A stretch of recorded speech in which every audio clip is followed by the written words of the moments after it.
final country today, so yeah. Here we go with history as usual for Turkey, as we're on Turkey today. The history of the Turks cover a time frame of more than 4,000 years and all.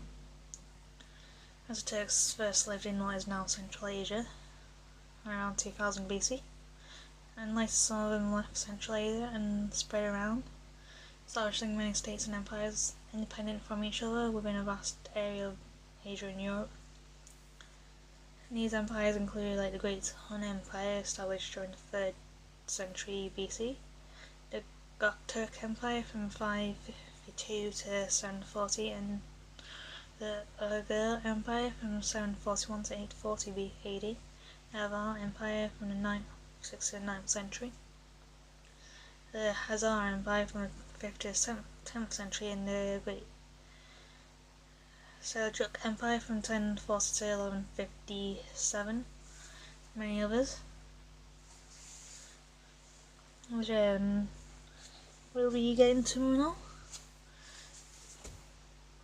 As the Turks kind of first settled Anatolia in the late 11th century by way of continual migration and incursions and all. As Mullah's great victory in 1071 against Byzantines literally opened in the gates of Anatolia to the Turks, and it has followed to this date that the Turks fully conquered the whole of Anatolia and established the Anatolian Seljuk state there from 1080 to 1308. This was the first Turkish state in Anatolia, as it is sometimes referred to as it also is the capital city of the Konya Sultanate. And moving on to a bigger empire and all, the Ottoman Empire and all, as the Ottoman age from 1299 to 1923 is the Seljuk state rapidly declined with the Mongol invasion of Anatolia, which started in 1243, and during this period of decline, the Anatolian Seljuk state and its disappearance, many Turkoman principalities were established in Anatolia.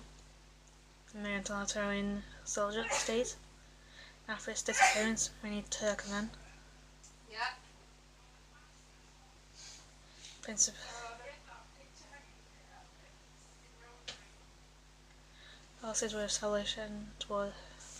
were established during the 13th century, and one of these was the Ottoman in Turkish Osmanli Beylik, and similar to principality and named after its founder, Turkish ruler named Osman in 1299, and in the environs of Sabut in Eskişehir in northwestern corner of the peninsula and all, as the Ottoman Beylik rapidly expanded throughout the 14th century and also arose the Ottoman Empire, which rose the vast areas on 3 continents and lasted about 623 years until the end of the First World War, as the Ottomans captured Constantinople in 1453 during the reign of Sultan Mehmet II from 1451 to 1481, and the Byzantine Empire fell, which also marked the end of the Middle Ages and the beginning of the New Age. During the reign of Sultan Mehmet II, who assumed the title of the Conqueror, the Ottoman state entered an era of rapid development which would last until the end of the 16th century. At its height, the Ottomans ruled over what is now today Greece, Bulgaria, Yugoslavia, Albania, and Romania in the Balkans, and all the islands in the eastern Mediterranean, and over what is now the Middle East. As the borders of the empire extended from the Crimea in the north to Yemen and Sudan in the south, and from the Caspian in Iran and the Caspian Sea in the east to Vienna in the northwest and Spain in the southwest. started in the 16th century, the Ottoman Empire incrementally lost its economic and military superiority in comparison to Europe. Pardon?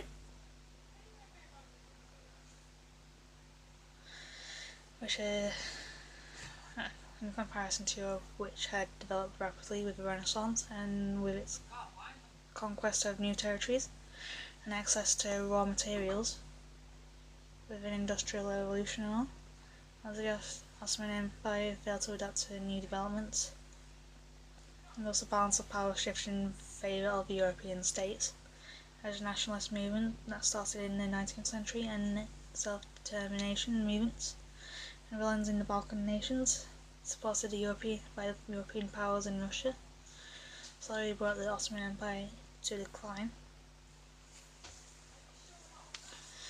And the weakening of the empire continued until like World War I, as the Ottoman Empire entered World War I in 1914, and the Allied powers on the side of the Allied powers emerged defeated from the war in 1918, and compelled the sign of the Madras Armistice on the 30th of October 1918. On the terms of the armistice, the territories of the Ottoman Empire were occupied by Britain, France, Russia and Greece. And this was the actual end of the Ottoman Empire of sorts, as a national resistance and liberation movement emerged as a reaction of the occupation on the relationships of Mustafa Kemal. He was an Ottoman military commander who mobilized Anatolia in a quest for Turkish self-determination and national independence. He united sporadic and disorganized resistance groups in Anatolia and organised them into a structured army under the leadership of Mustafa Kemal, later given the name Ataturk, or Father of the Turks. As the resistance became cohesive, the Turks were capable of fighting the war of national liberation. As the Turkish National Liberation War was an effort to create a new state from the ruins of an empire which had completed its life, and it lasted for 4 years, 1919 to 1922, wherein a small army of volunteers fought a war against the leading powerful of this time. As Ataturk's victory was not only military but also diplomatic.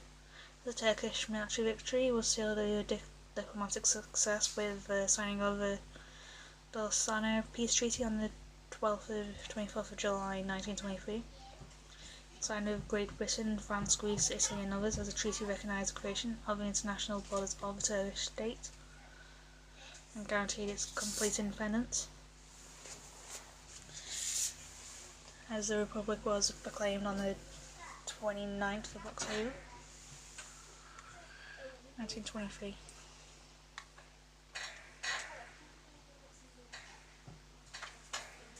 And for the first time in centuries, Turkish people enjoyed self-ruling, as Mustafa Kemal was elected as the first president of the Republic of Turkey. You okay down there?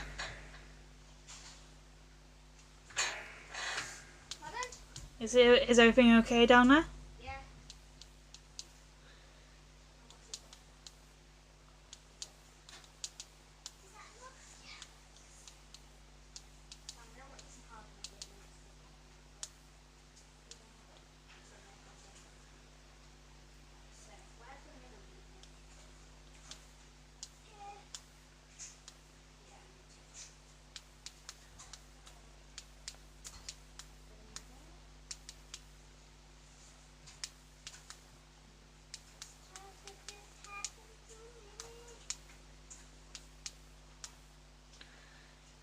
I'm up here, there's a kind of a chin while we was talking about Game of Thrones.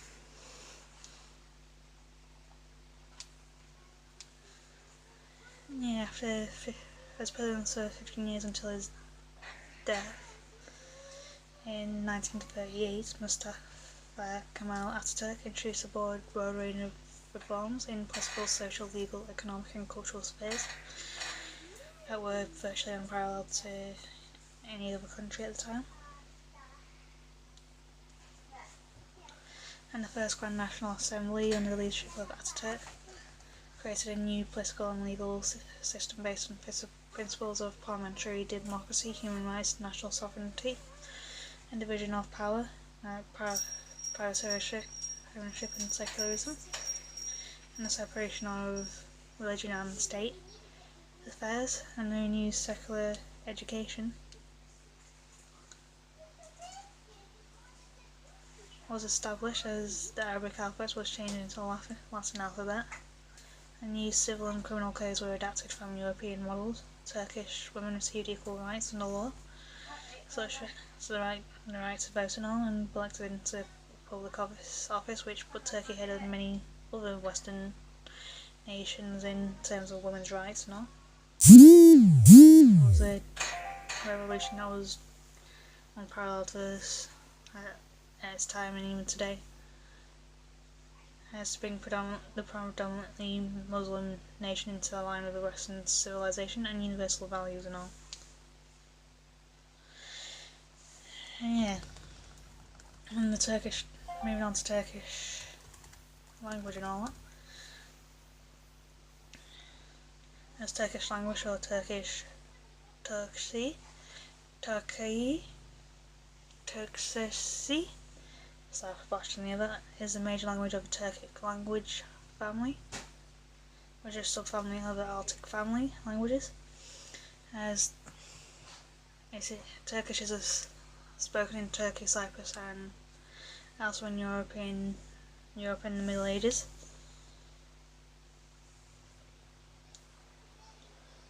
And with Gagauz, Azerbaijani, sometimes called Azeri, Turkmen and Khorasan Turkic.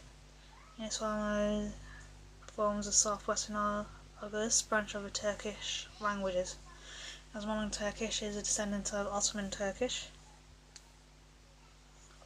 and the predecessor of so-called Old Anatolian Turkish, which was introduced internally by Seljuk Turks in the late 11th century. Although Turkish gradually observed a great many Arabic and Persian words, even grammatical forms was written in Arabic script. And after the founding of the Turkish Republic in 1923, the Arabic script was replaced by the Latin alphabet around 1928.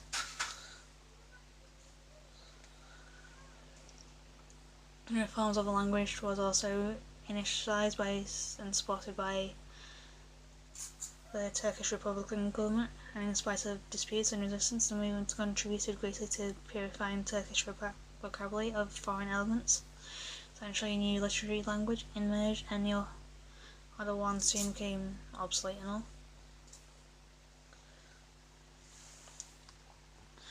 And from the point of view of linguistic development, the four periods of Turkish may be differentiated, like Old Anatolian and Ottoman Turkish, from the 13th to 16th century, Middle Ottoman Turkish, from the 17th and 18th centuries. There's New Ottoman Turkish in the 19th century, and Modern Turkish in the 20th century and all. As a Turkish morphology is subject to sound harmony, which palatal and labial vowel harmony is the most salient feature, as palatal harmony is based on distinction between front vowels and a with 2 dots and u with 2 dots, and back vowels like a, I, o, u.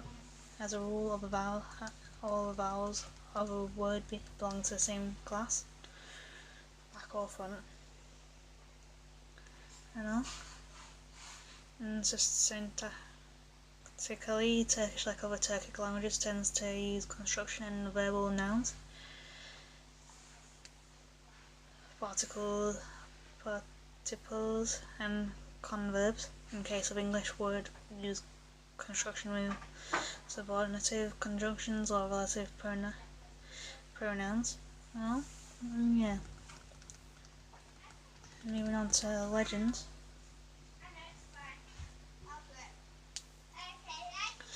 As Turkey has many myths and legends, especially regarding natural phenomena and historic structures, that each have a story about their origins, and from the daughters and fathers to princesses and brave suitors. The first of which we're going to be talking about today is the myth of Sarıkız.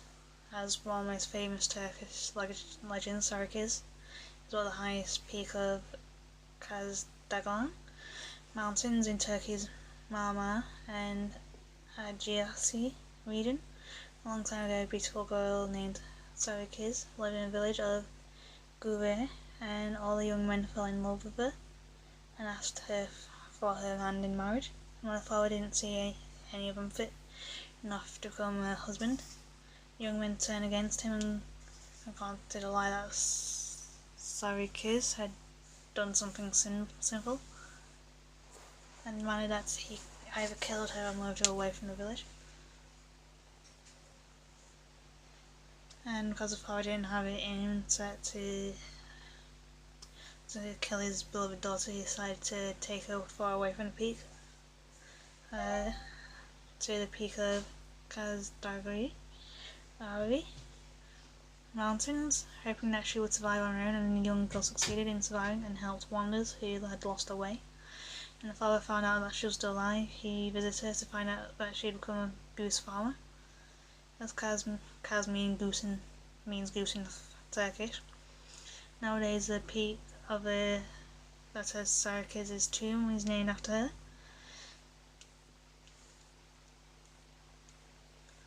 While the peak where her father is buried is called Bapa Tepe, and father's peak and all that. And then the second is the myth of Nari Magara, the mirrored cave. As the legend comes from Amsaya, as well as a king's daughter who was someone who looks really beautiful and exceptionally beautiful and all that. And that she had to cover her face. And when her father decided that it was time for her to marry, he sent out news that whoever was able to lift her veil and withstand her beauty, looking upon her as more than just a beautiful face, would become her husband. Upon this news, the masses of eligible young bachelors arrived in Amasya, and while the young man arrived on the throne, set up in Amasya Square to lift the princess's veil, but were immediately overcome by her beauty, as their hands and shook and knees buckled. And it continued for days, until one day a very poor but very brave young man said that he wanted to try his luck, and when the young man lifted a beautiful veil, such an electrifying and eliminating force, so it was set off by a fire surrounding the two as they died in the heat of their connection. Their bodies were buried in a cave outside the town, and every time the sun shines on the rock facade of the tomb, the surface shines as bright as the princess's beautiful face. Yeah. And then there's a legend of Kız Kulesi, as Istanbul's Kız Kulesi, or Maiden's Tower, has lots of stories associated with it, but none are one more famous than the Seljuk Sultan and his beautiful daughter. And when the Sultan saw a nightmare where his daughter died after being bitten by a snake, he sent her away to live in a tower in order to protect her life. And the daughter lived there for years, and one day she overcame a very happy illness, and the people sent her many gifts in celebration of her good health. One of the gifts happened to be a basket of grapes, and unbeknownst to the village woman who took it to the tower, a small snake was buried deep within the sweet fruits. And at night, when the daughter was sleeping, the snake slithered out, and like her father's nightmare, the princess died of a snake bite. Yeah. And moving on to the fourth and final legend of the day, the legend of Cartagena Fortress. According to the legend, Cartagena was once inhabited by giants. One day their leaders told them to line up shoulder to shoulder, and so they could transport boulders from the Nemrut Mountains to what is known as the Hisar Hill.